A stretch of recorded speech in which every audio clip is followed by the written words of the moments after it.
Këtë vit besoj që mund të jenë viti më i mirë në kombëtar me të vërtetë, sepse kemi qenë ishte një grup shumë i fortë që besoj si shumica gjithë tifozëve kanë menduar se ne ndoshta nuk do e kaloshim. Po ja që ja dolme të jemi në vendin e dytë, vjesh se më vjen keq që vitet përpara në botror kanë ikë dy skuadra, kurse këtë vit na ra që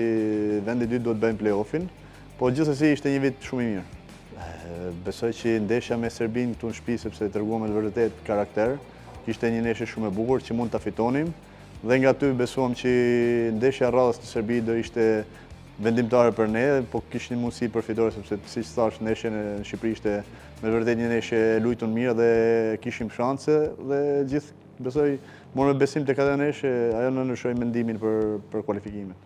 Po normal është një skuadër shumë e fortë, Polonia, me të vërtetë unë mendoj se mund të na bite një skuadër më e lehtë, po futbolli është edhe i bukur se mund të kesh ndeshje të vështira dhe mund t'i fitosh. Futbolli nuk normal që mjafton një minutë që të gabosh ose një minutë ndryshon jetën ose fiton ndeshjen dhe mund të kualifikosh, po gjithsesi e dim, kemi luajtur kundër Polonisë shumë ndeshje, kemi pas edhe humje, po normal që nëse luajmë si kemi luajtur të ndeshjet e fundit si me Anglinë dhe me Serbinë atje, besoj që mund kemi mundësi për kualifikim. Po, them drejtën nuk e di cilën preferoj, sepse si Ukraina, si